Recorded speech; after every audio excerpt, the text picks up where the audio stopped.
Olá, vocês estão ouvindo Outras Mamas. Eu sou a Thaís Goldcorn. E eu sou a Bárbara Miranda. Esse é o primeiro podcast feminista vegano do Brasil. Gravou com a... Gente, a gente gravou meia hora de episódio e perdeu. Daí na segunda vez já vai sem paciência. Esse é o primeiro... Não, bora lá, calma. Acontece, né? É a primeira vez, ó, em episódio 50, apertar o botão. Episódio 53, é a primeira vez que a gente perde. É verdade. A única vez que tinha acontecido isso não foi a gente, foi quando os meninos gravaram no nosso lugar. Então tá, no episódio 53, a primeira vez, tá bom. Acho que tá bom. Bom, vou tentar lembrar o que a gente já estava falando. A gente falou que a gente cansou dessa nossa apresentação.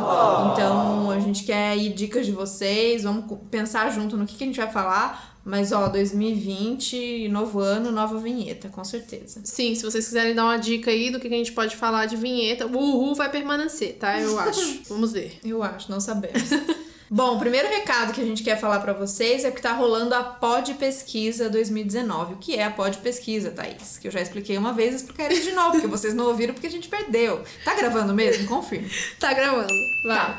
A Pod Pesquisa é uma pesquisa realizada pela ABPOD, que é a Associação Brasileira de Podcasts, e a gente quer convidar vocês a responderem por quê. A gente já falou sobre isso algumas vezes aqui, no episódio que a gente fez com a Aline Hack do Olhares Podcast. A gente falou muito sobre esse mundo de podcasts, a podosfera, né? E ainda é muito estigmatizado que o público, tanto o público de podcasts quanto quem faz podcast, são homens cis, brancos, da classe média, porque veio muito dessa cultura nerd, a cultura da tecnologia, da internet, mas a gente sabe, né, com a quantidade de mulheres que a gente vê fazendo, de pessoas diversas falando de temas diversos, que isso vem mudando. E é muito importante que a gente veja isso estampado na pesquisa. Então, a maneira de a gente mostrar que a gente tá aqui, que as mulheres estão aqui, que a podosfera negra tá aí, que a podosfera LGBT tá aí, é o público respondendo essa pesquisa e dizendo quais podcasts vocês ouvem. Então, é uma pesquisa rápida, eu respondi, foi rapidinha, basicamente pra gente entender onde estão os ouvintes de podcast, quantas horas ouve, onde ouve, que jeito ouve, quais podcasts você ouve. Então, vocês, ouvintes de Outras Mamas, contem lá que vocês ouvem Outras Mamas pra gente aparecer aí no mapa da pesquisa de podcasts brasileiros. E os outros todos os podcasts que vocês ouvem também, mas é importante a gente dar as caras dessa galera nova que tem transformado a podosfera e deixando ela mais diversa. Sim, e a pesquisa tá disponível até dia 15 de dezembro, que aí no começo do ano já sai, né, o relatório. É só entrar em abpod.com.br/podpesquisa em 2019.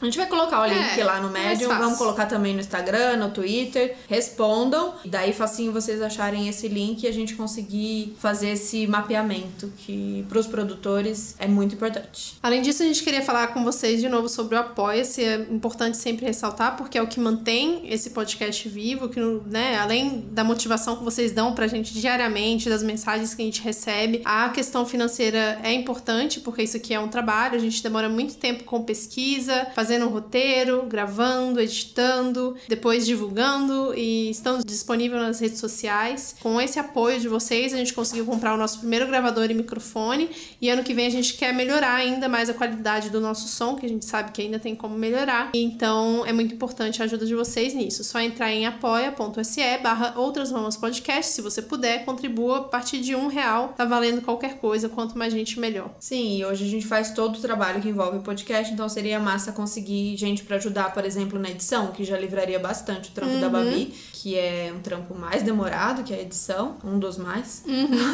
E aí, de repente, a gente consegue chamar alguém pra ajudar a gente nisso.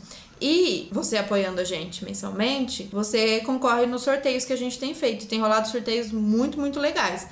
Não são só livros, a gente sorteia coisinhas diversas que...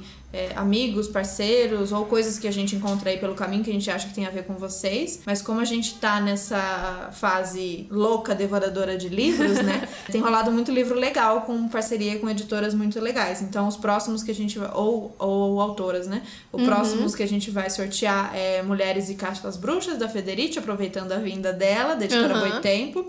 E tem o Ecofeminismos, que eu encontrei a Dani Rosendo, que gravou já o episódio com a gente sobre ecofeminismo. E ela tem esse livro que a organização é dela e tem textos de outras pessoas. Então vocês sempre perguntam, eu quero bibliografia de ecofeminismo. Gente, quase não tem mesmo em português. Pouco que tem, a Dani Rosendo tá envolvida. Então eu encontrei com ela e eu tô com 2 livros de ecofeminismo pra sortear pra vocês. E aí todo mês tem sorteio e tem também o e-mail news, né, notícia, que chama em português, que a gente manda pra vocês com as novidades, as coisas que a gente viveu naquele mês, as angústias, as aflições, pra gente não se sentir sozinho. E umas reflexões, exatamente. E aí o episódio de hoje é um que a gente tá falando que vai fazer há muito tempo. Verdade. Só na promessa. Sim. Vamos falar então, finalmente, do Cerrado, né? Da nossa viagem a Chapada dos Veadeiros, que foi motivada... Na verdade, a Thaís que veio com essa ideia, vou deixar ela falar aí, que foi a motivação principal. Foi, né? Um dia ali, zapeando na Netflix, sem saber o que assistir, resolvi assistir o documentário Sertão Velho Cerrado. A gente pede pra vocês assistirem antes ou depois desse episódio, mas é muito massa. Vai lá na Netflix, Sertão Velho Cerrado, direção do André Delia. E aí eu assisti e falei, caramba, tá acontecendo tudo isso, eu preciso ir lá ver. Então foi uma motivação, uma motivação pra gravar esse episódio, mas eu falei, eu não quero gravar só a partir de estudo ou pedir relatos e tal, eu quero ir lá ver como é que tá a situação do Cerrado no geral, mas especificamente na Chapada dos Veadeiros. Babi cresceu no Cerrado, essa convivência mais próxima, ela já tinha visitado a Chapada algumas vezes na vida dela, mas eu com 34 anos ainda não tinha conhecido, então eu falei, eu preciso ir lá, eu quero ver de perto o que tá acontecendo, quero conversar com as pessoas e quero, claro, também aproveitar as cachoeiras, sentir ali a conexão com os cristais, com os ETs, e aí a gente decidiu e foi muito bom. A gente tem muita coisa boa, otimista pra falar pra vocês, mas também tem a situação tensa, assim como a gente passou pela tristeza de ver o que tá acontecendo com a Amazônia em relação às queimadas, o Cerrado também não é diferente. Não é de agora, não é novidade, não é governo Bolsonaro, isso já acontece, né, sistematicamente, mas tem um plus especial, né, desse momento, 2019 agora que a gente tá vivendo, e a gente quer trocar isso com vocês e não só falar o que a gente viveu lá e o que a gente estudou, mas ouvir uma galera que tá lá mais de perto vivendo no dia a dia. Sim, como a Tá falou, eu, né, cresci no Cerrado, pra mim sempre foi meu habitat natural, né, muita seca, muito sol, muita árvore com os galinhos tortos. Passeio de escola era sempre pra visitar alguma coisa no Cerrado. Dentro de Brasília tem um parque nacional maravilhoso, que eu gosto muito de ir toda vez que eu volto pra lá, que também tem uma piscina de água natural, de rio, e você pode fazer trilha. Enfim, esse é o meu habitat, pra mim sempre foi muito conhecido, né? Sempre muito familiar. E uma coisa que a gente sempre aprendia na escola é que todo ano tem queimada no Cerrado, né? Todo ano tem queimada em volta de Brasília. E a gente sempre aprendia que era natural que as árvores do Cerrado queimassem, porque elas entram em autocombustão, alguma coisa assim do tipo. E aí, meio que pra se renovar, pra,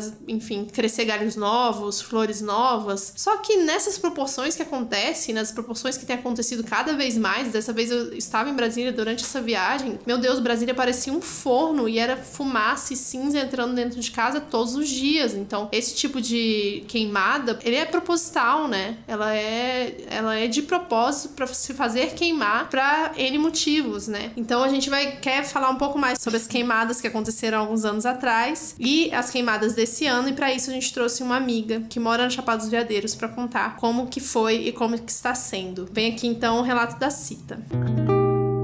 Olá, meu nome é Cita Beatriz, eu moro na Chapada dos Veadeiros desde junho de 2016, me mudei pra cá com meu companheiro, antes a gente morava no Rio de Janeiro, e desde que eu me mudei pra cá, trabalhei com algumas coisas, voluntariei em alguns projetos muito legais, mas a minha maior ocupação no dia a dia é cozinhar para a equipe, durante o nosso expediente, a equipe da nossa obra em bioconstrução, do nosso projeto Casa Jubarte. Sobre os incêndios florestais aqui na Chapada dos Veadeiros, eu queria trazer, antes de falar sobre qualquer coisa mais específica desse assunto, queria trazer algumas informações básicas gerais, para a gente partir dessas informações nessa nossa conversa. Em outubro de 2017, quando teve aquele imenso incêndio quilométrico, que apareceram muitas matérias sobre ele, com esses incêndios, ocorreu toda uma mobilização social voluntária dia. E na época, a brigada do ICMBio e a brigada do IBAMA não estavam conseguindo dar conta desse incêndio, que realmente era muito quilométrico, era na extrema seca, tudo estava facinho de se incendiar. E o incêndio avançando, enfim, pessoas da cidade, de Alto Paraíso, Vila de São Jorge, Cavalcante, começaram a mobilizar ações voluntárias para ajudar. Aqui sempre tem pessoas que se voluntariam e vão para a linha de combate, linha de fogo, para poder tentar ajudar o ICMBio e o IBAMA. Mas foi muito legal, porque foi uma ação que envolveu em torno de 500 pessoas. Isso também foi informado na época. Basicamente, aonde eu morava era uma vila de 5 casas em Alto Paraíso. Algumas amigas começaram a acionar as amigas e falar, olha, as pessoas estão indo para a linha de combate e tá muito intensa essa linha de fogo. E a gente precisa fazer lanche para os combatentes, para os grupos de combatentes, que todo dia troca e tudo mais. A gente precisa ajudar, a gente precisa articular pessoas que também possam ir para a linha de fogo. E tudo ocorreu ali. A minha vila, onde eu morava, virou um QG. E foi muito interessante porque todo dia eram várias pessoas que circulavam lá. Então, todos os dias a gente tinha contato com aquele trabalho diário. No caso, quando eu comecei a me envolver e basicamente quando essa vila começou a se colocar como um QG, foi mais ou menos 21 dias de trabalho árduo sem parar. A gente dormia 3-4 horas por dia. Era realmente o tempo todo. E devido a isso, diversos profissionais do ICMBio e do IBAMA todos os dias iam lá conversar com a gente, né, que estava ali tentando articular, tentando ver roupa para pessoas irem combater de maneira mais adequada, recebendo doações. E com essa convivência com esses profissionais, eu pude entrar em contato com algumas informações básicas. Não estudei, não me formei, mas no contato com esses profissionais, a gente pôde ir entendendo algumas coisas. E o chefe nacional do ICMBio na época falou ali na minha frente, explicando para todo mundo, e todo mundo com um celularzinho filmando ele, postando isso na época. Incêndio florestal, se ele ocorre aqui na Chapada dos Veadeiros em época da seca, que todo ano tem uma época de seca, que a gente fica mais ou menos 4 meses sem chuva, se tem incêndio nessa época, ele é ocasionado por mãos humanas. Por quê? O incêndio florestal causado por um raio, que seria a única queimada, digamos assim, causada pela natureza aqui na Chapada dos Veadeiros, ele não consegue ocorrer numa época de seca, porque não tem trovão, não tem raio, não tem isso, porque não vai chover, entendeu? Então, se no dia que começou o incêndio florestal não tinha nenhum raio acontecendo, então esse incêndio não foi causado pela natureza. E tem muita gente falando não, mas o Cerrado se beneficia do fogo e tem fogo natural, que é fala até do pelo da raposa. Cara, os especialistas do ICMBio ficam doidos com isso, porque eles explicam direitinho. Eles falam assim, gente, não. O único incêndio causado por natureza é o raio. O pelo da raposa não consegue provocar uma combustão, não é assim, não é o cristal. Eu lembro dele falando, isso foi pra internet. Ele falando, o cristal não consegue do nada, assim, causar uma faísca, não é assim que acontece. É o raio. E se não teve raio no dia, esse incêndio é por mãos humanas. Isso não quer dizer que todo incêndio florestal seja causado com intenção, de propósito. Porque, por exemplo, vão botar fogo no lixo. Só que vão botar fogo no lixo na época da extrema seca. E rapidamente, toda a vegetação ao redor que está super seca, na extrema seca, ela é mais fácil de ser incendiada. Então, não necessariamente a pessoa colocou de propósito, entendeu? Às vezes a pessoa é um acidente desses, e isso não quer dizer que não seja criminoso. Mesmo que você tenha colocado apenas um foguinho no seu lixinho ali, nessa época da extrema seca, é muito fácil incendiar. E incendiando é um crime, é um incêndio florestal criminoso, mesmo assim, entendeu? Mas enfim, eu não sei mais detalhes, eu não estudei, mas só pra gente entender que tem incêndio florestal criminoso, não necessariamente ele é intencional, e que se não teve raio, é por mãos humanas, entendeu? E aí, o incêndio causado por um raio é muito simples, porque vem o raio, causa um fogo, e rapidamente depois do raio, o que acontece? Começa a chover. Esse incêndio pode ser benéfico pro cerrado. Então é o fogo justo, certíssimo, na proporção direitinho que algumas sementes do cerrado precisam para despertar. Enfim, então isso sim a gente tá falando de natureza, né? E aí, uma coisa legal também, vocês perguntaram para mim como que foi essa queimada da semana passada, né? Última semana de setembro. Nessa época, haviam vários focos de incêndio ao mesmo tempo. Que às vezes costuma acontecer isso, não é apenas um foco. Em 2007, essas ações voluntárias foram bem legais e geraram frutos, porque vieram doações financeiras financeiras, deu para fazer uma parceria com o ICMBio e deu para financiar cursos excelentes, realmente excelentes, com pessoas com muita experiência em combate ao incêndio florestal. Então, foram formadas mais em torno de 100 pessoas, se eu não me engano. E a gente pôde comprar equipamentos adequados para as pessoas irem para a linha de fogo mais protegidas e mais preparadas para combater. Então, a partir disso, brigadas voluntárias de diferentes regiões foram sendo formadas. Esse ano que veio esse incêndio também forte, foi super diferente, porque o IBAMA e o ICMBio já contaram com uma articulação e uma agilização das brigadas voluntárias mais rápido, mais preparada, mais equipada. Todo mundo falando a mesma língua, entendendo os termos. Todo mundo estava nivelado em termos de conhecimento, estratégia, que tem que ter. Então foi muito interessante ver esse ano as brigadas voluntárias que se formaram a partir das ações que ocorreram em outubro de 2017, essas brigadas bem mais articuladas, se comunicando rapidamente. Então essa ajuda foi super legal e fluiu bem. E as chuvas esse ano também chegaram antes do que em outubro de 2017, que chegou 31 de outubro. Esse ano choveu agora, tem uns 4 dias, ou seja, 1º de outubro, se eu não me engano, ou 29 de setembro. Então, assim, esse estava bem grande, mas teve uma mobilização voluntária bem amarradinha, bem articuladinha, bem mais organizada, né? Então isso foi bem bonito de ver, a galera já bem mais preparada.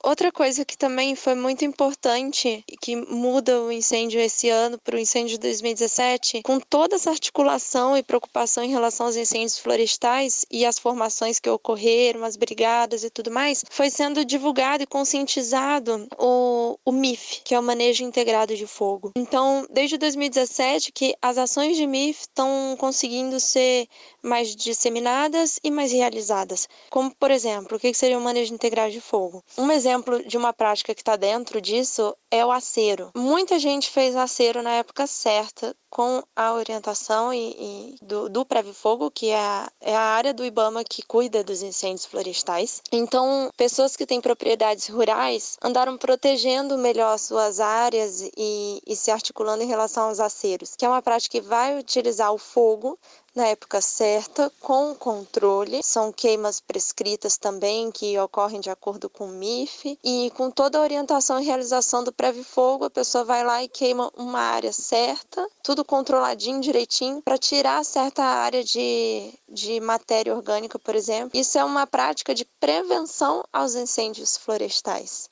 E MIF tem sido uma temática que tem sido cada vez mais disseminada, ainda bem. A gente aqui fez acero, isso é uma proteção, é uma prevenção. Então, essa maior disseminação do MIF ajudou muito também. Mas em 2017, a gente chegou a entrar em contato com pessoas que foram voluntárias e que sabiam e que eram enturmadas com pessoas que tinham recebido proposta de ganhar dinheiro para colocar fogo em determinadas áreas. Inclusive, chegou até certas informações de que era R$1.000 por hectare que a pessoa conseguia colocar fogo de propósito numa ação de retaliação devido à ampliação do Parque Nacional da Chapada dos Veadeiros, isso em 2017. E muitas dessas pessoas se suspeitavam que eram pessoas donas de grandes terras, pessoas fazendeiras de gado e tudo mais. Então isso era uma suspeita muito, muito clara em 2017, assim. A polícia chegou a fazer investigações porque era mais ou menos por aí. Esse ano, um incêndio muito perto aqui de onde eu moro, bem pertinho, que chegou perto de casa de amigos meus, depois que a brigada voluntária conseguiu apagar, foi encontrado um molotov. Então realmente tem ações que são de propósito mesmo. E esse ano, igual a 2017, também foi reconhecido um padrão de incêndio, de focos de incêndio. Padrão em cruz, todo um padrão para causar uma desmobilização das brigadas voluntárias e do ICMBio e do Previfogo. É isso, gente. O Cerrado é conhecido como a savana brasileira. É só o segundo maior bioma da América do Sul e tem uma área que ocupa mais de 2 milhões de hectares. A gente fala muito de Cerrado, a gente lembra logo ali de Brasília, do Goiás, mas tem Cerrado no Brasil inteiro praticamente. Tem Cerrado em São Paulo. Vocês sabiam que tem Cerrado em São Paulo? Tem Cerrado em Bauru, cidade que eu estudei, que eu vivi muito tempo. Eu não tinha ideia que existia Cerrado lá. Então, existe um projeto, inclusive, a gente vai colocar lá pra vocês, que chama Tem Cerrado em São Paulo. Sobrou muito pouco. Essa é a parte triste, né? A gente deu aquela boa dominada em tudo e devastada geral, mas ainda existe uma galera lutando por esse pouquinho de cerrado que ainda existe por aqui. Mas tem cerrado no Amapá, em Roraima, no Amazonas, no Paraná, em Minas, na Bahia. Tem cerrado pra todo lado. E é no cerrado que nascem as principais bacias hidrográficas, assim, do continente sul-americano como um todo. E além disso, a diversidade riquíssima, né, de flora e fauna. Eu fiquei lá pirando na Chapada, nas florzinhas, na vegetação. É uma coisa, assim, linda demais. E é muito triste ver que dessa área toda que o cerrado ocupa, ele tá cada vez diminuindo. Então é a nossa luta se unir com quem já tá ali na frente, né? Na linha de frente pra preservar esse tanto que a gente tem de cerrado, porque não é só pela beleza, não é só porque eu achei as florzinhas muito bonitinhas. O cerrado tem uma importância enorme em relação a essa diversidade biológica e essa questão das bacias hidrográficas, né? Ali que se alimenta essa questão da vegetação e da maneira como funciona as águas ali que chegam pro Brasil inteiro e pra América do Sul. Então não é só uma questão de admiração e da questão de gente ir lá como turista e curtir as cachoeiras e a vegetação, que os animais têm uma diversidade incrível lá. Além disso, da importância mesmo biológica do cerrado pra gente. Sim, como a Tá falou, ele é a savana mais rica do mundo, né? A gente tem essa ideia de savana daquele descampado que passa no Discovery Channel, assim, da África, sabe? Mas a gente tem uma savana aqui no Brasil, que é a savana mais rica do mundo, que tem mais de 11 mil espécies de plantas nativas, sendo que mais de 220 delas têm uso medicinal, e a gente já vai falar mais sobre isso. E mais de 416 podem ser usadas na recuperação de solos degradados, ou seja, tem um potencial no cerrado que a gente não sabe nem dimensionar, principalmente eu que não entendo nada disso, não consigo nem dimensionar o quanto que isso é grande, o quanto que isso é bom e o quanto que a gente tem para aproveitar do cerrado para realmente conservar pelo menos parte, né, dessa natureza maravilhosa que a gente tem. São quase 200 espécies de mamíferos, muitas espécies de árvores, peixes, répteis, anfíbios, as aulas de biologia aí. E uma coisa que a gente sempre esquece de falar como veganas, que são os insetos, que são muito importantes. E o cerrado é um refúgio para grande parte das abelhas, das borboletas, que são responsáveis pela polinização e pela manutenção dos ecossistemas e das plantas que a gente conhece. Então a gente tem que ajudar a preservar esse bioma o máximo possível para não se transformar num grande deserto, que é o que está acontecendo agora. Depois da Mata Atlântica, o cerrado é o bioma brasileiro que mais sofreu alterações com a ocupação humana. Obviamente, a Mata Atlântica, porque está ali grande parte no litoral e foi quando os europeus chegaram para devastar aqui o país. Né? Eles já chegaram destruindo tudo. As maiores capitais do Brasil estão nas regiões de Mata Atlântica. Então a gente já teve logo aí uma mudança drástica. E o cerrado, então, é o segundo bioma mais modificado pela ação humana depois da chegada depois da invasão dos portugueses. Deixa eu me corrigir, né? Já ia falar chegada. Depois da invasão dos portugueses. E aí, quando a gente fala de conservação, já vem logo uma coisa de tipo as pessoas locais que destroem o meio ambiente, né? O bioma, ou caça ilegal, que isso já é muito preocupante, mas a principal causa de destruição do cerrado são as políticas agrícolas e a mineração. E isso é muito bem relatado no documentário que a Thaís citou e que a gente pode aprofundar um pouco mais, né, durante o episódio, mas é basicamente isso, eles estão destruindo o cerrado para plantar soja, para colocar gado para pastar. A gente foi de Brasília até a Chapada dos Veadeiros, tinha soja dos dois lados, só chegando mais perto do Parque Nacional que isso foi mudando e a gente conseguiu ver uma vegetação mais nativa, né, começa a ouvir um barulho de água, o clima fica mais agradável,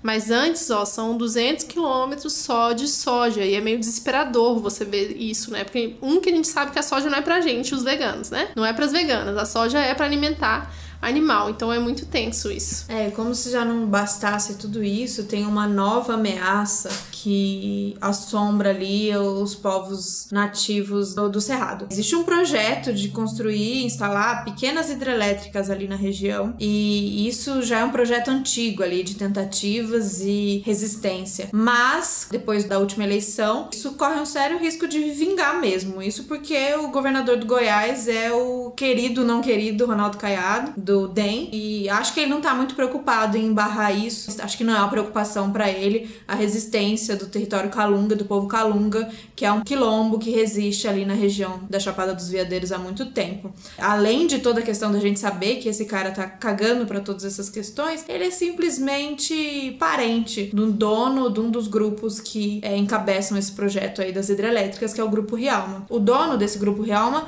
é um tio do governador, um ex-deputado também, o Emival Ramos Caiado. O projeto é levar hidrelétricas para aquela área, é projeto bilionário, assim. Então uma delas seria na região de Rio das Almas, que é o território Calunga. Tem algumas matérias legais, a gente não conseguiu ir lá conhecer e gravar com eles, mas a gente vai deixar alguns links de entrevistas e como é essa relação do povo Calunga com a terra. E então eles estão realmente, esse território tá em ameaça. Uma coisa importante da gente ficar de olho aí, é um dado novo que corre sérios riscos mesmo. A gente sabe como tem funcionado as coisas e como não adianta a gente se manter só num otimismo de que vai dar.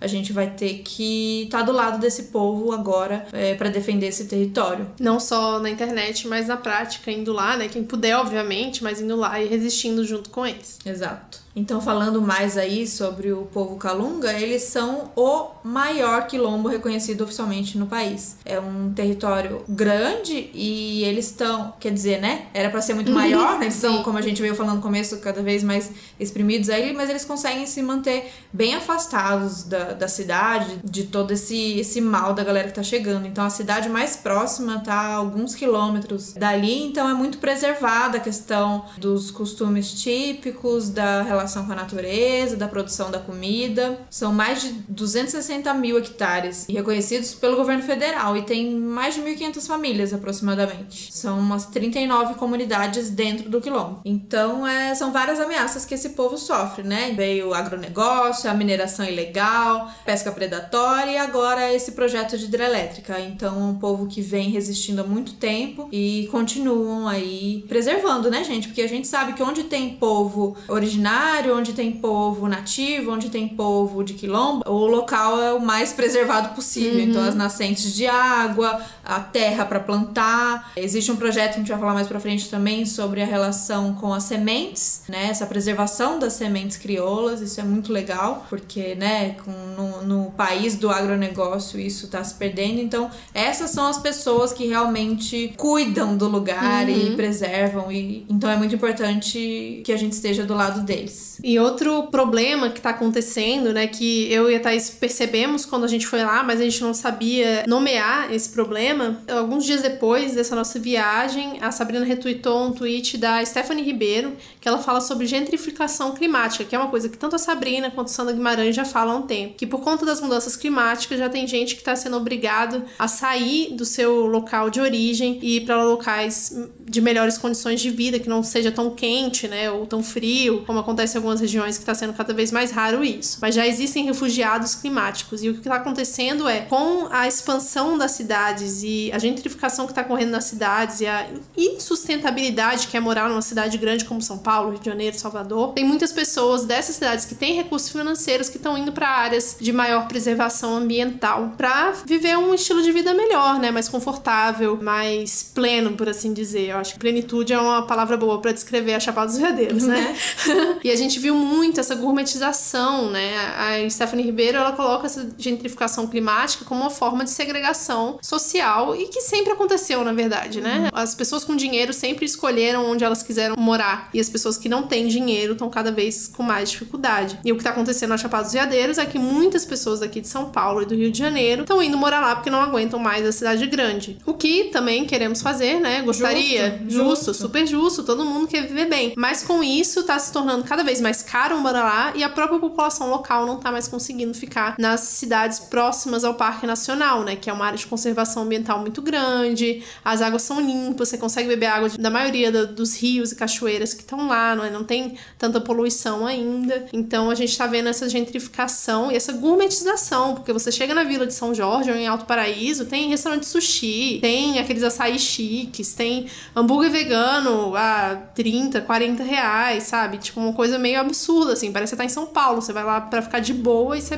gasta, o tanto que você gasta em São Paulo, você fala, tem alguma coisa errada. Tô no meio do Goiás, era pra eu estar comendo fruta do pé. Tem rave. Tem tá? rave, tem umas festas chiques, Festa sabe? eletrônica e tal. Olha como o capitalismo deu certo, né? Então a gente pega São Paulo, pega as cidades grandes, afasta de tudo que é o que a gente precisa, que é a nossa conexão com a gente mesmo, que é a terra, nosso alimento. Transforma isso nas piores condições possíveis. É a água, é o ar que a gente respira, são as relações, é a comida. E aí as pessoas todas adoecem, né? E aí dessas pessoas que estão adoecidas, quem tem condições, foge e vai pra um próximo lugar, adoecer o próximo lugar, assim. Basicamente isso, porque se você sai de São Paulo porque você não aguenta mais, mas você chega no próximo lugar querendo empreender um negócio, meu, e fazer a mesma coisa que você já fazia, tá tudo errado. Vai então, já que você viu que isso é um problema, que viver em São Paulo é um problema, que tá insustentável pra você, que você tá adoecendo, ok, se mude, mas chega na moralzinha, entendendo qual é o do lugar e como você vai se adaptar ao lugar e como você pode servir aquele lugar, e não chegando lá o startupeiro, empreendedor querendo colocar um mega açaí ou uma festa de não sei o que. Então a gente sentiu muito isso e isso em vários lugares, né? Vocês que conhecem lugares aqui, mesmo de São Paulo, lugares no litoral, nos lugares de praia, sei lá, que antes era uma coisa muito da galera que já vivia lá, né? Então as comunidades ribeirinhas ou a galera que, né, os pescadores, enfim, a galera que já vivia lá, e de repente começa a bombar por algum motivo, e aí transforma o lugar num point turístico e vai muita gente de São Paulo, Rio, enfim, pra morar ou pra ter a casa de veraneio que seja, mas transforma muito o lugar, né? E aí leva todas as mazelas, todas as coisas ruins que a gente faz aqui, a gente leva pra cá. Trancoso, pra né? Tipo trancoso. Chega lá, tem uma loja da Osklin, na beira da praia, você fala, aqui no litoral temos um monte de exemplo, né? Maresias e companhia. E aí a gente vai adoecendo aquele lugar, porque aí chega os industrializados todos, aí chega o problema do lixo, e aí, gente, é questão de tempo pra gente destruir mais um lugarzinho, né? Então termina de destruir aqui, vamos destruir o próximo, e assim é a nossa passagem, enquanto a gente não bloquear esse pensamento. Então uma coisa que me chamou muita atenção foi a questão dos ETs, né? Que aí por todo lado lá em Alto Paraíso do Goiás tem essas lojinhas de, como é que chama isso? Souvenir. É o ET. E.T. Home Phone. Então tem o ET pra você, aquele corpo com o rosto pra você colocar e tirar foto? Tiramos. Já pagamos esse mico? Com certeza. Vamos postar nas redes sociais. Vamos, todas. Mas eu fiquei, mano do céu, por que isso virou tudo produto aqui? Você vê que as pessoas que estão nas lojinhas muito provavelmente vieram de São Paulo, de Brasília, ou do Rio e tal. E aí eu fui entender que essa pira do ET é porque dizem, né? Aí vocês me confirmam depois, que o território lá, o local da Chapada dos Veadeiros, tá em cima de um imenso, gigantesco quartzo rosa. Então por isso essa energia mística, os jovens místicos estão todos lá. E aí, por ter esse quartzo rosa gigante ali, os ETs, né, os nossos amigos de outros planetas, de longe, de fora, terra plana, mentira, eles veem de fora o brilho daquilo, a energia daquilo, porque o quartzo ele reflete muito forte, assim. Então, como os ETs vêm ali como um ponto que se destaca na Terra e com uma energia muito forte, eles vão para lá. É um lugar que eles curtem aterrissar.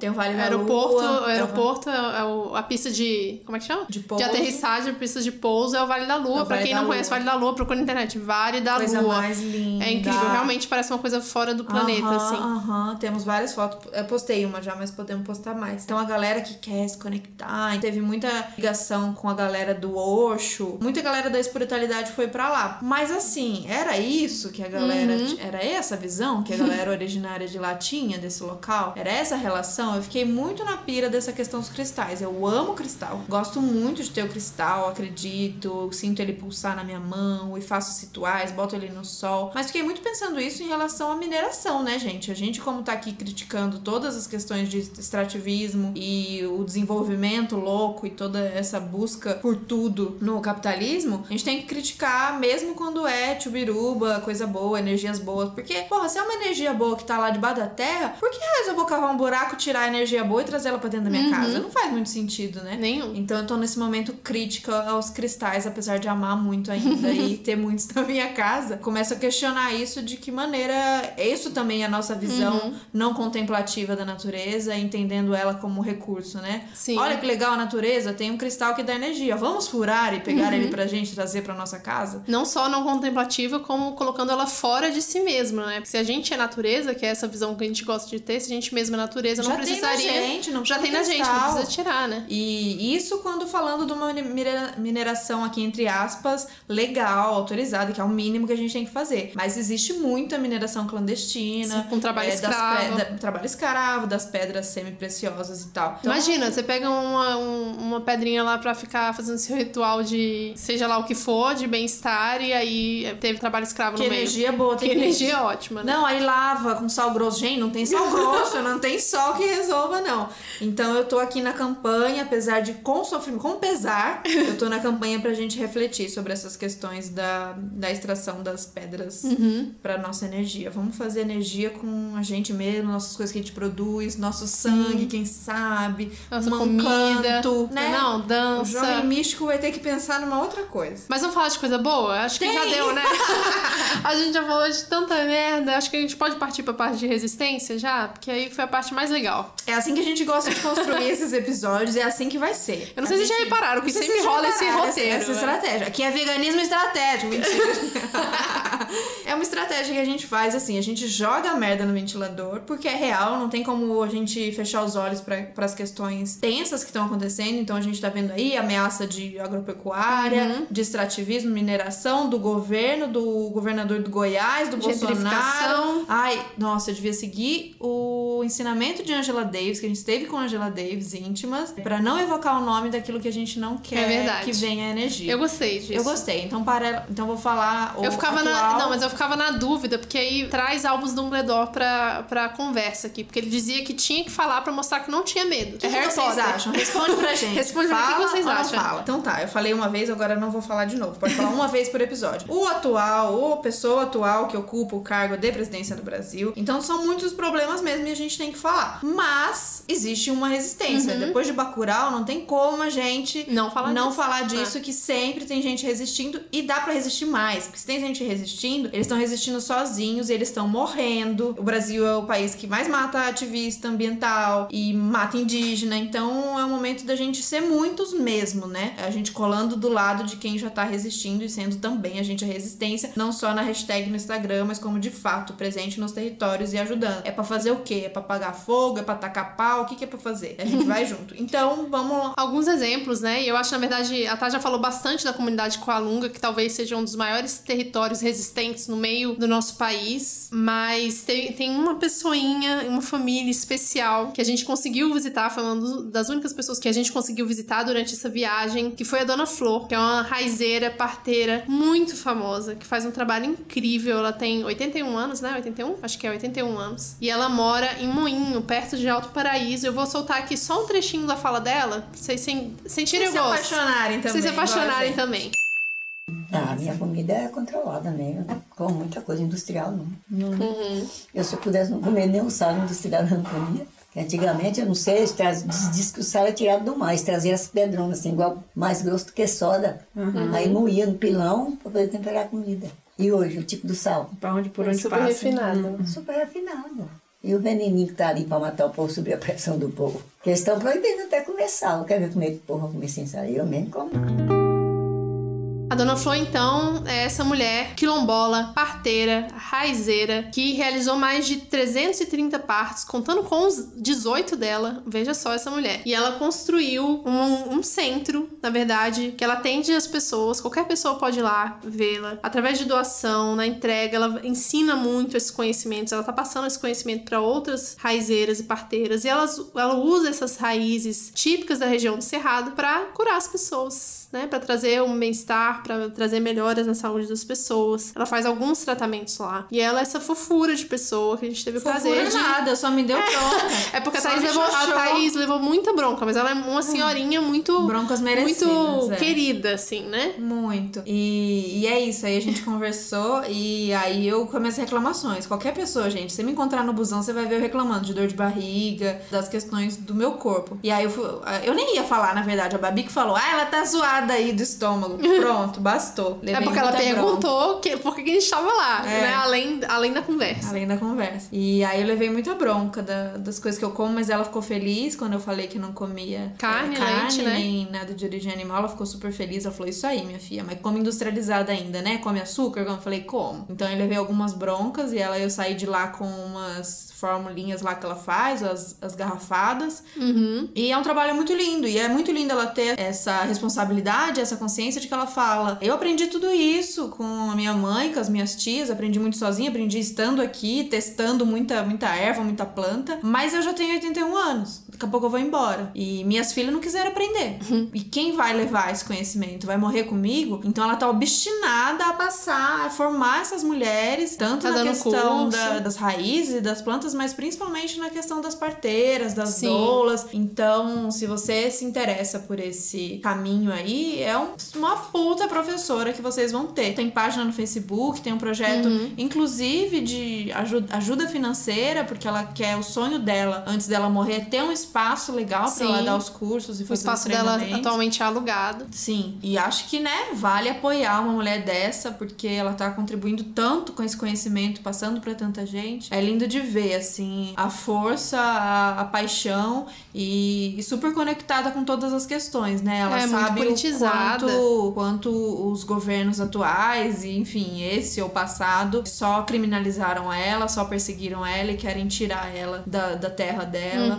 Muito consciente da existência negra dela, né? Então é muito, muito legal ouvir ela falando ao vivo. Eu já tinha visto o vídeo, é muito fácil de achar vídeos dela na internet, mas falando ao vivo, né, com mais de 80 anos, você fala, isso é resistência, sabe? Essa pessoa é a resistência que a gente precisa pra seguir. E durante a nossa visita, a Cita nos falou pra gente ir, na verdade, na feira de orgânicos agroecológica, a feira de Alto Paraíso, que acontece sábados e domingos, mas aí são pessoas diferentes. Eu acho que na terça também, que foi muito legal. A gente não conseguiu gravar junto com as mulheres que a gente conheceu, mas tivemos uma breve conversa com elas sobre o processo. A gente conheceu as mulheres do assentamento, qual é o nome mesmo do assentamento? Silvio Rodrigues. Então tem um grupo de mulheres, que na verdade é uma família desse assentamento, que a gente queria visitar, mas não conseguimos, porque era bem isolado, tinha que ter muito tempo de estrada de terra, e elas não garantiram que elas estariam lá no dia que a gente poderia ir, né? Então são mulheres também, muitas delas idosas, que ainda trabalham no campo, resistindo e produzindo alimento agroecológico para todo mundo, e indo 2 vezes por semana vender esses produtos em Alto Paraíso. Então foi muito lindo conhecê-las e saber um pouco mais da história do assentamento, que é de muita resistência, principalmente ali numa região que está sendo devastada pela plantação de soja, pela pecuária. Já que a gente está falando no alimento, na resistência através das agricultoras, tem um trabalho muito legal, que é em relação às sementes do cerrado. Então existe o Cerrado de Pé, que organiza ali e conecta 80 famílias coletoras de semente. Então basicamente eles vão até essas famílias, coletam recolhem essas sementes e repassam aos compradores. Isso estimula para que essas sementes nativas, sementes crioulas, resistam e continuem existindo nesse lugar, porque é isso, já falamos tanto aqui em agronegócio, a gente sabe o quanto essas sementes estão ameaçadas de sumir, se não fossem por essas famílias que fazem o trabalho de guardiãs praticamente dessas sementes, mas botando isso em fluxo, né? Então a Cerrado de Pé conecta a essas coletoras com os compradores. E tem também a rede de sementes do Cerrado, que está muito conectada ao Cerrado de Pé, que funciona em Brasília, que é exatamente ajudando na coleta dessas sementes e colocando as coletoras em contato com alguns produtores. Como eu falei logo no início do episódio, o Cerrado tem uma biodiversidade de plantas que são regenerativas, que são protetoras da própria região, que são muito importantes serem mantidas, né? Então, esse trabalho da coleta de sementes, da resistência através da semente em si, é um trabalho muito grande e muito bonito. Então, agora vai um relato de uma pessoa que trabalha exatamente com isso. Muito legal o trabalho, muito maravilhoso. Oi pessoal, aqui quem fala é Jaqueline, eu sou bióloga, moro há 2 anos em Alto Paraíso e trabalho na rede de sementes do Cerrado como técnica da cadeia produtiva de sementes nativas para restauração, apoiando a Associação de Coletores de Sementes da Chapada dos Veadeiros, Cerrado de Pé. A rede de sementes do Cerrado é uma ONG que vem dando sua contribuição na conservação do Cerrado por meio do método de plantio chamado semeadura direta. E através do projeto Mercado de Sementes e Restauração, provendo serviços ambientais e biodiversidade, realiza a restauração de áreas degradadas do Cerrado. A semeadura direta é a técnica de plantio de sementes diretamente no solo, também é conhecida como muvuca, utilizada para restaurar as áreas degradadas, de acordo com as suas características iniciais. O nosso projeto tem como principal objetivo atuar nos elos da cadeia de produção de sementes nativas para restauração, os coletores de sementes, os compradores de sementes e a interligação entre eles. Os moradores da Chapada dos Veadeiros coletam as sementes nativas do Cerrado pela Associação Cerrado de Pé e essas sementes são vendidas pela rede de sementes para empresas que trabalham com restauração. Além da venda, a rede faz o acompanhamento técnico do trabalho, que vai desde a coleta, controle de áreas de coleta, gestão de estoque, controle de qualidade de sementes, até a venda e entrega para o cliente. Em relação à devastação do cerrado, o nosso trabalho vem primeiramente para restaurar as áreas que foram queimadas ou desmatadas e transformadas em pastagens, e para isso a gente conta com a parceria de diversas instituições, como a Universidade de Brasília e o ICMBio. E além disso, a coleta de sementes e a técnica de semeadura direta tem um papel de resistência porque valoriza a vegetação nativa do cerrado, trazendo uma nova perspectiva para a comunidade local, que sobrevive em geral da agricultura e pecuária, com uma nova alternativa, garante geração de renda para cerca de 60 famílias coletoras de sementes em 5 cidades da região, incluindo assentamento e território quilombola Calunga. A rede, além de apoiar o processo de coleta e beneficiamento, controle de qualidade de sementes e comercialização, também auxilia a Associação Cerrado de Pé no seu desenvolvimento associativo, com oficinas de fortalecimento, capacitação em coleta e beneficiamento de sementes para aperfeiçoar as técnicas e a qualidade das sementes, e também agregar novos coletores à associação. Nesse percurso já foram restaurados mais de 200 hectares de cerrado e gerando R$300 mil de renda para os coletores e coletoras. E logo no começo vocês ouviram o relato da Cita. A Cita é uma vegana que eu conheci em um Veganic, um dos primeiros Veganics que eu e o Vitor organizamos lá em Brasília. E foi uma pessoa que mudou do Rio para a Chapada dos Veadeiros, mas que tem um projeto muito legal que é a Casa Jubarte. A gente pediu também para ela contar um pouquinho de como que funciona a casa que eles estão terminando de construir agora, que é uma casa inteira de bioconstrução vegana, linda, que a gente teve o prazer de visitar. Eles tentaram fazer com o menor impacto possível, com muito trabalho voluntário, muita mão na massa, muita pesquisa e muita inovação, que eles conseguiram construir essa casa com tecnologias que nem tem no Brasil, assim. E com uma mestre de obras, Ana de Carli, que é maravilhosa e que ajudou muito a Cita e o Gui. Gente, um projeto de uma casa que vai receber vivências, eles vão dar cursos, eles são muito ligados a essa questão do yoga e tal, mas é muito massa ver o projeto arquitetônico, o projeto de construção mesmo, como eles estão muito antenados e ligados à questão do zero é impossível, né? Mas do mínimo impacto possível ali na região que eles estão. A casa tá ficando pronta agora em dezembro e a partir do ano que vem já vai poder rolar visitas. E sobre a Casa Jubarte, que é o projeto que eu e meu companheiro Gui temos, quando a gente chegou aqui na Chapada 3 anos e meio atrás, a gente já chegou com esse intuito de comprar um terreninho rural para bioconstruir um espaço para retiros de yoga, eventos, cursos, um espaço para parcerias com diferentes profissionais que quisessem utilizar o espaço recebendo grupos e tal, considerando todas essas temáticas que a gente acredita, porque já viveu na pele também, que fazem bem para as pessoas, para os ecossistemas e tal, como por exemplo permacultura. Então, a gente ainda está em período de bioconstrução, deve acabar em dezembro desse ano de 2019 e a gente deve começar as atividades em fevereiro. A gente está muito feliz pelo andamento das coisas, porque nesse processo dessa nossa obra, muita gente foi formada, chegaram muitas pessoas sem experiência que foram sendo formadas aos poucos com uma mestre de obra incrível, que é a Ana, e antes teve um mestre de obra que colaborou durante um ano e muito aprendizado, entendeu? Uma bioconstrução escola, uma obra escola. E com a presença sempre de mulheres, né? Ao longo da obra, mãos femininas participando, isso nos deixa muito felizes. Acho que é um pouco disso do nosso projeto, poder multiplicar esses valores em que a gente tenta se auto-melhorar como humanidade na Terra, pensando em impactar menos o nosso meio ambiente, tentando reduzir a nossa poluição, tentando se tratar de uma forma mais pacífica, cuidando da nossa paz interior também, podendo se cuidar, se alimentar de uma forma vegana, uma forma sabendo melhor de onde está vindo os seus alimentos, poder comer orgânico, poder entrar em contato com um estilo de vida em que a gente possa se destruir menos e tentar destruir menos o nosso entorno também, né? Que é um grande desafio, mas dá para fazer alguma coisa, dá para a gente reduzir, né, os nossos impactos destrutivos nessa nossa encarnação passageira. Então acho que é isso. E em relação a reduzir o impacto nas obras, a gente escolheu algumas técnicas de bioconstrução que dão uma boa reduzida, como por exemplo, a gente fez aqui mesmo no nosso canteiro de obras, a gente fez mais de 5.000 tijolos de adobe e não leva nada de cimento essa obra. E tem muita terra, barro, as madeiras a gente comprou sem tratamento químico, a gente tratou aqui com uma técnica que leva óleo de linhaça, enfim. Então assim, algumas escolhas que a gente teve para tentar reduzir mesmo o impacto. Apesar de que, se a gente está vivo, está impactando, né? Então, tudo é questão de redução mesmo, porque se a gente nasce, já está no planeta, já está impactando de alguma forma, né? Inclusive positivamente. Impacto destrutivo e positivo, sempre. Então, é isso. E são todos convidados para acompanhar no Instagram, nosso projeto é @jubartecasa. E o termo Jubarte, no caso, tem gente que pergunta, porque a gente está bem em frente ao Morro da Baleia, tem o Morro da Baleia como visual, que é um morro considerado sagrado aqui na Chapada dos Veadeiros. Ele tem um formato que lembra uma baleia. Então a gente escolheu o jubarte porque é uma espécie de baleia que a gente gosta, que canta. A gente canta também, a gente canta mantra. Então tinha a ver. Então é isso. Muito obrigada pelo convite, meninas, e um super beijo.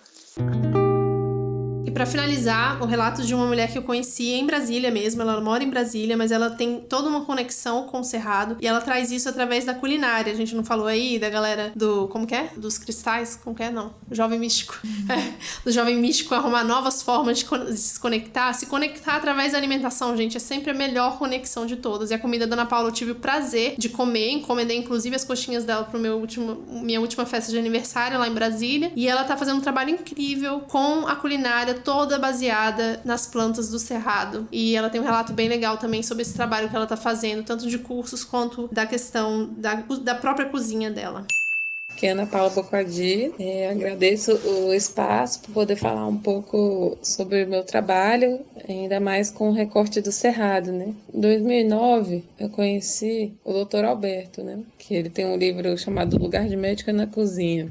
Ele me estimulou muito a começar a desenvolver um trabalho em Brasília de cursos de culinária, né? Então, eu comecei a cozinhar, assim, de uma forma mais terapêutica, através desses ensinamentos da alimentação viva e tudo mais. E na época eu estava cursando o curso de pedagogia e eu voltei mesmo meu curso inteiro para educação ambiental. E aí a culinária, ela veio também como uma ferramenta de educação, saindo um pouco da teoria, né, de toda essa retórica. E eu me incomodava muito com os discursos, né? Eu quero ir ver as coisas acontecendo na prática. E logo em 2014 tive uma grande transformação na minha vida pessoal mesmo. E aí eu comecei a trabalhar com venda de alimentos. E foi bem desafiador, assim, que eu comecei a fazer marmita dentro de uma casinha que eu aluguei na Vila Planalto, que era um lugar muito lindo, bem raiz aqui de Brasília. E eu tive que criar um nome, né?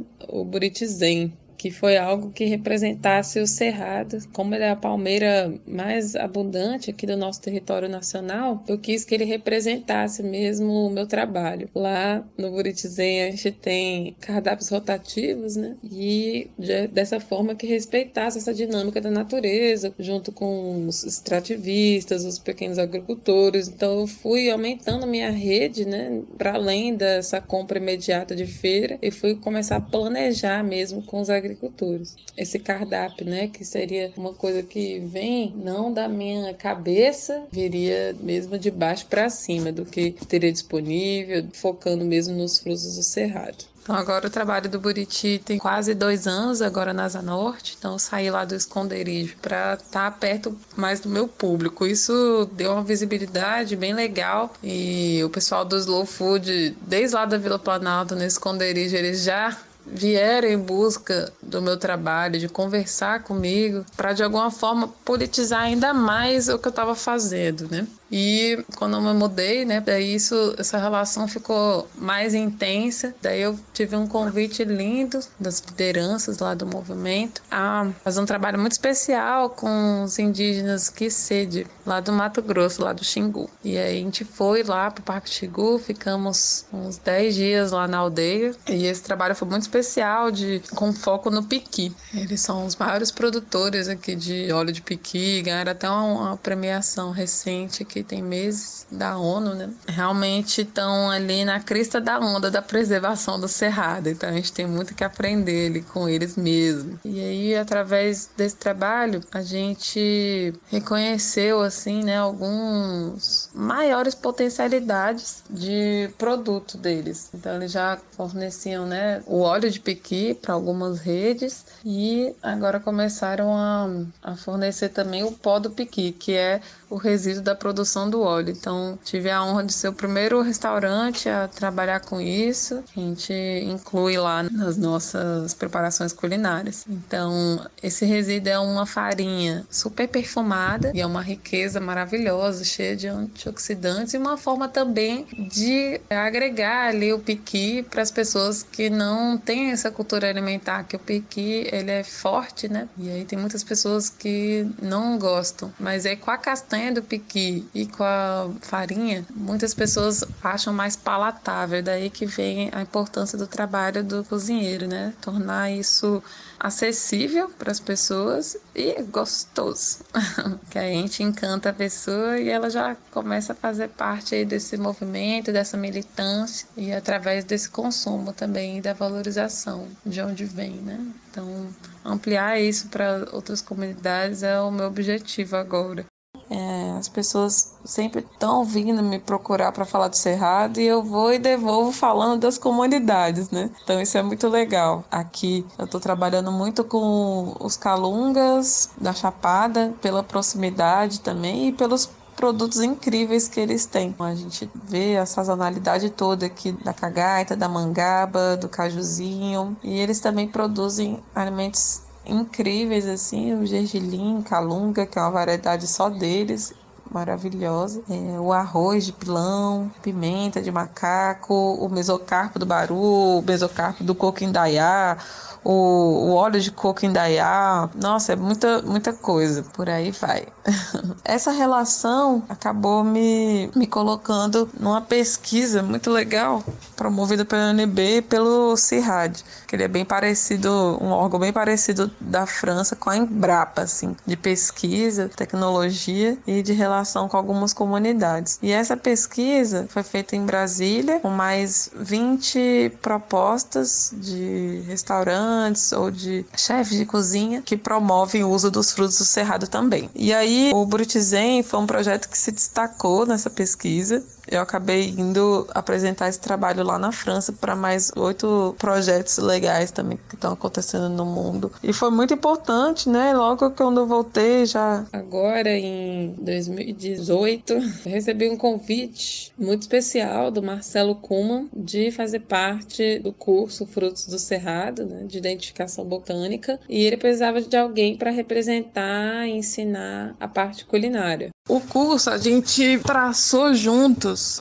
uns objetivos muito legais, assim, que foi realmente de inspirar as pessoas para que elas descubram as potencialidades do cerrado, o uso das espécies frutíferas. A gente aprende a reconhecer as espécies de fruto cerrado, as trilhas do Marcelo são maravilhosas e com foco bem no uso sustentável do bioma, né? Sempre pensando ali, beleza, a gente sabe processar ali comigo alguns frutos, sabe reconhecer os frutos com o Marcelo e a gente quer gerar essas reflexões, né, de conservação do nosso bioma. E na programação a gente faz essa parte bem prática, mas também uma parte teórica com as palestras de pesquisas que eu faço com saberes tradicionais das comunidades, né, indígenas, quilombolas. Também pesquisas nutricionais de nutricionistas que já estão valorizando esse tipo de pesquisa sobre os impactos, né, do uso dos frutos na saúde. Então, de alguma forma, mostrar isso para as pessoas é realmente muito motivador, eu acho. Que uma coisa é a gente falar, nossa, o fruto lindo, é gostoso, faz muito bem para a saúde, mas quando a gente mostra para a pessoa de onde ele vem, o impacto que isso pode causar na vida das pessoas para a preservação do cerrado em pé. Se a gente tem frutos do cerrado hoje, porque essas comunidades acreditaram nisso, mantiveram nossas florestas em pé, sabe? Eu deixo isso muito claro, assim, para as pessoas, essa paixão, assim, com técnicas culinárias simples, então fica acessível para pessoas que não são da área da cozinha preparar essas receitas. E aí eu venho estimulando, né, essa busca por esses saberes tradicionais. E a ciência, ela é nada mais do que filha, né, desses saberes. Então é obrigação aí, nessa ética desses profissionais, essa pesquisa voltar para as comunidades, que é elas que mantêm nosso patrimônio genético vivo e elas que merecem aí se apropriar de volta desses saberes, né? Acho que um recado final, assim, falar para as pessoas investigarem de onde vem o alimento delas e questionar, assim, se na região que cada um tá, tem um bioma que precisa ser levado em consideração, né? É isso, muito obrigada a todas as convidadas que mandaram aí o seu relato. Isso foi um pouquinho do que a gente conseguiu absorver dessa viagem. Eu acho que muito, na real, a gente absorveu muito mais do que a gente conseguiu colocar aqui. Foi uma viagem muito intensa e fica aí de conselho e de meta para todas nós. Estar mais nos territórios com as pessoas, conhecer o Brasil, entender quais são as lutas, as demandas, as belezas de cada região. A gente fica muito numa de como apoiar, como ajudar. Acho que estar presente é uma das coisas, e se ficou um ensinamento e olhando de maneira crítica dessa questão da galera que vai para esses territórios, é a gente não chegar querendo colocar o jeito que a gente vive impondo a esse lugar, chegar na moralzinha, entendendo as demandas, entendendo a realidade e se adaptando, tentando impactar o menos possível e sendo mais uma pessoa que vai somar ali na luta e na resistência, e não alguém que vai chegar com a visão da pessoa da cidade grande ou que seja a visão São Paulo. Como é que alguém falou outro dia? São paulizada. Foi a Ju que falou. A Ju, São paulizada pra querer construir, fazer acontecer, pra fazer uma renda. Então, se o seu projeto é legal, é massa que as pessoas sobrevivam, é massa que as pessoas façam dinheiro, mas entenda o que as pessoas já fazem e como você pode colaborar nesse sentido. Acho que esse foi o grande aprendizado dessa viagem, além de que o Brasil, puta merda, é lindo demais. Lindo. E vamos estar mais perto aí das Cachu. Se é pra ser jovem místico, gente, vai pra se Cachu. joga na Cachu, no mar, com a terra, se conecta mais com esses lugares, que acho que já tá de bom tamanho, sem a gente precisar tirar nada de ninguém. E a gente quer fazer cada vez mais episódios como esse, né? Que a gente vai realmente viver cada um desses locais. Se tudo der certo, 2019... Ixi, já ia falar o ano errado. 2020, a gente vai fazer mais episódios, quiçá uma série sobre isso, em que a gente realmente quer ter contato presencial com essas resistências e, claro, com a ajuda de vocês, com o apoio de vocês sempre, né? Conta aí pra gente, de repente, um território que vocês acham que tem a ver da gente visitar. Já vou dar, não vou contar onde, mas já vou dar semi-spoiler de que tem um aqui em São Paulo mesmo, um território massa que a gente vai conhecer. Mas então dá umas dicas aí. A gente sempre que viaja, alguém fala, vem aqui conhecer a minha terra. A gente vai. Então só vamos organizar. Se a gente organizar direitinho, 2020 é a gente tudo nos territórios, pra gente fazer mais relatos desse tipo, conhecer as pessoas, entender onde tá precisando da gente, onde a gente tá precisando estar junto neste momento que a gente combinou de estar junto, né? A gente combinou de não soltar a mão, então bora juntas. De fato. Valeu, gente. Até o próximo episódio. Tchau, tchau.